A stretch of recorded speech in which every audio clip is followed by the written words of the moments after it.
La revelación de Dios siempre ha ido en creciendo, desde los albores de la humanidad hasta esta época que nos ha correspondido vivir como el cuerpo del Señor, como la iglesia de Jesucristo. Vamos a leer en Éxodo, tenemos como referencia la cita de Éxodo capítulo 25 del versículo 1 hasta el versículo 9. Esta cita de Éxodo 25 del 1 al 9 nos narra cómo se construyó el tabernáculo. El término tabernáculo, el vocablo tabernáculo, lo podemos encontrar en hebreo bíblico bajo el vocablo mishkan, que puede traducirse como morada, como santuario. Y lo primero que queremos compartir es cómo se construyó el tabernáculo. La respuesta la tenemos en la palabra del Señor y para eso hemos dado la referencia de Éxodo 25 en los primeros 9 versículos. ¿Cómo se construyó el tabernáculo? La respuesta número 1 es: se construyó a partir de las ofrendas del pueblo. Eso significa que Dios no obra a espaldas de su pueblo, sino que espera y demanda la activa participación de todos los miembros del cuerpo de Cristo, del pueblo en su obra. Dios no trabaja solo con unos cuantos. Él no opera de esa manera. ¿Por qué a partir de las ofrendas del pueblo? Recuerda la historia bíblica, cuando el pueblo de Israel sale de Egipto de dura servidumbre a raíz de la muerte de los primogénitos, la última de las plagas. Faraón y todos se hastiaron del pueblo hebreo, del pueblo judío, y los mandaron a salir. Y se despojaron de muchas prendas, de muchas alhajas, y realmente podemos ver cómo ese fue el pago a la dura servidumbre. A partir de lo que los hebreos obtuvieron a la salida de Egipto, a partir de allí se pidió una ofrenda que sirvió a la larga para la construcción de ciertos elementos del tabernáculo. Entonces, de las ofrendas del pueblo, es la primera característica, aparece en el versículo 2 de Éxodo 25. ¿Cómo se construyó el tabernáculo? La segunda respuesta es: se construyó conforme al modelo que Dios le mostró a Moisés. Aparece en el versículo 9. Dios demanda obediencia y espera que su plan sea llevado a cabo por y a través de la iglesia. Si alguien te dice que tengo una visión de Dios, pero la visión de Dios no corresponde, la visión del siervo no corresponde a la visión de Dios, entonces no es visión de bendición ni es visión que viene de lo alto. Toda visión en una iglesia, en una congregación, en una vida, en una familia, debe corresponder al modelo que Dios haya enseñado. Es según Dios lo dice, no según el hombre. Recuerde que el modelo del tabernáculo del Mishkan se lo dio el Señor a Moisés estando en la cumbre del monte Sinaí. 40 días de ayuno, 40 noches de ayuno. Allí el Señor le mostró el tabernáculo y de conformidad con lo que se le mostró, así envió a construirlo. Tercero, ¿cómo se construyó el tabernáculo? El tabernáculo fue construido como habitación donde su gloria pudiera permanecer. Esto significa para nosotros, de una manera bien sencilla, clara, que Jesús mora en la iglesia. Recuerde que el día que fue inaugurado el tabernáculo, la nube lo cubrió. Eso lo cuenta el capítulo 40 de Éxodo. Israel entonces disfrutaba de la presencia de Dios. De día, nube; de noche, fuego. Todo este plan fue la iniciativa del Señor. En los tiempos de la monarquía judía, Dios le dio a David, el segundo rey sobre el pequeño estado de Israel, el modelo para la construcción del templo. Y fue bajo Salomón, uno de los hijos de David, cuando se construyó este templo. Sobre el monte Moriah, en Jerusalén, hubo 3 templos sucesivos. Podríamos leer Segunda de Crónicas, capítulo 3, versículo 1. Primero, el de Salomón. Segundo, el de Zorobabel. Y tercero, el de Herodes el Grande. Todos siempre en el mismo lote, en el mismo lugar. El material para el templo de Salomón fue acopiado por David. Léase para ello 2 de Samuel capítulo 7, Primera de Crónicas capítulo 17 y también Primera de Crónicas capítulo 28, del versículo 12 hasta el 19. Y fue construido con ayuda de Hiram, rey de Tiro. El primer templo fue construido por Salomón. 2 de Crónicas capítulo 3, 1 hasta 2 de Crónicas capítulo 5 versículo 1. El arca fue llevada al templo, 2 de Crónicas 5 del 2 al 10. Fue dedicado por Salomón, 2 de Crónicas 6 del 1 al 13, y fue destruido por Babilonia, 2 de Crónicas 36 versículos 18 y 19. El segundo templo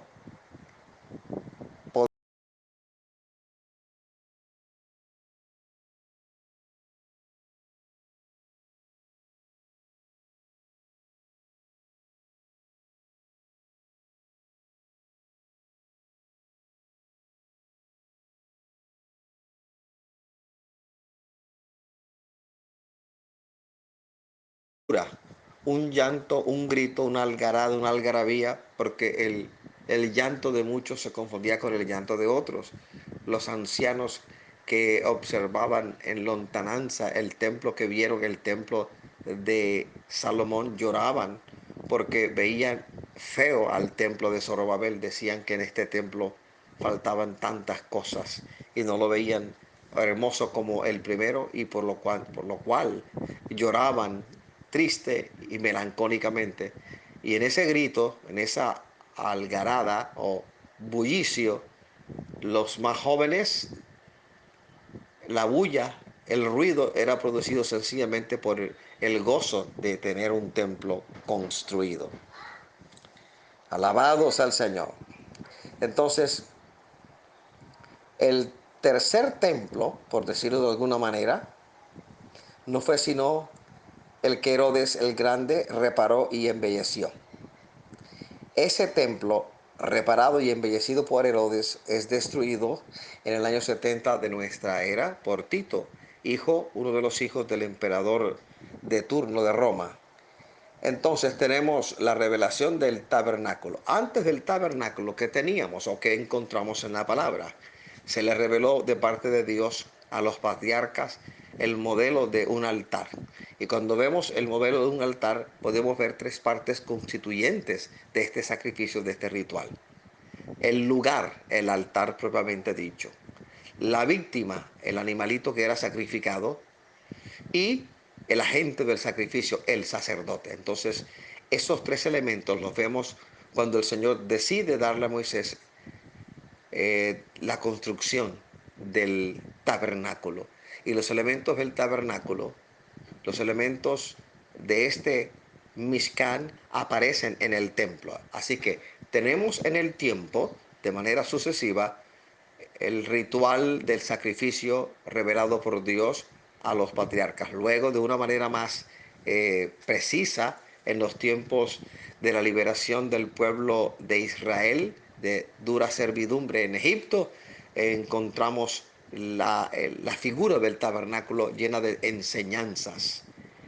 Más adelante el Señor permite, bajo Salomón, que haya una sede fija para el ritual judío, para la celebración judía, el templo de Salomón que sufrió una transformación por el tiempo, el de Salomón, el de Zorobabel, el de Herodes el Grande.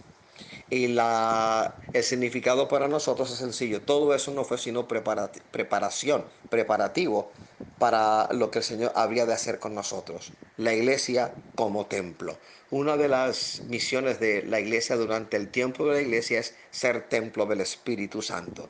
Y para ello, léase 1 Corintios 3 del 16 al 17, al igual que 2 Corintios 6, 16, y Efesios capítulo 2 versículos 21 y 22, al igual que Hebreos 3, 6. Entonces, la iglesia de Jesucristo, el cuerpo místico del Señor, tiene estos elementos contenidos en el ritual del altar en los tiempos del patriarca, los elementos encontrados en el Mishkan o tabernáculo, y por supuesto en el templo de Jerusalén.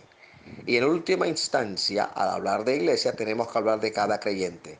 Al leer 1 Corintios 6:19, allí se nos enseña que cada creyente es un templo del Espíritu Santo. Entonces, la palabra del Señor nos hace ver que la revelación de Dios ha ido de menor a mayor y nos ha alcanzado a nosotros en estos tiempos últimos, tiempos llenos de apostasía, de gran temor para el impío, pero de gran gozo para el que tiene su esperanza colocada en el Señor. Como templos del Espíritu Santo, nosotros tenemos varias misiones. Una de ellas, perentoria, requerida, colosal, es nunca permitir que el Espíritu Santo se vaya de nosotros. Es decir, a través de una vida ordenada, de oración, de ayuno, de vigilia, de consagración, apartados para el Señor. Así vamos a permitir que el Espíritu Santo reproduzca la vida de Cristo en nosotros. Entonces, debemos, como nunca antes en nuestra vida cristiana evangélica, traer a la memoria cómo nacimos de nuevo y la operación del Espíritu Santo que ha obrado en nosotros y nos ha constituido en templos del Espíritu Santo. Así es que nosotros, por un lado, somos el producto del amor de Dios. Habiendo nacido de nuevo, tenemos la misión de permitir que el Espíritu siga reproduciendo la vida de Cristo en nosotros. Y para que eso se dé, nosotros tenemos que permitir que eso ocurra, es decir, de manera voluntaria, hacer todos los sacrificios que valga la pena hacer, llevar nuestra cruz.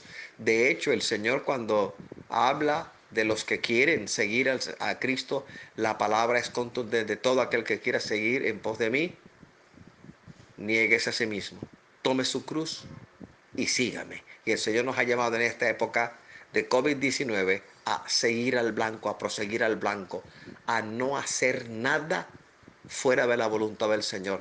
Y si tú tienes una visión y dices que es de Dios, y si yo tengo una visión y digo que es de Dios, entonces tu visión y la mía tiene que coincidir con el modelo de Dios. Así como el Señor se lo mostró a Moisés, el Señor se lo ha mostrado a la iglesia. Cuídate, guárdate, que a través de ti el Señor ha de llevar a cabo una grande obra en tu familia, en tu entorno, en tu trabajo, en tu universidad y doquier que el Espíritu Santo te lleve. El Señor te bendiga y Dios te guarde.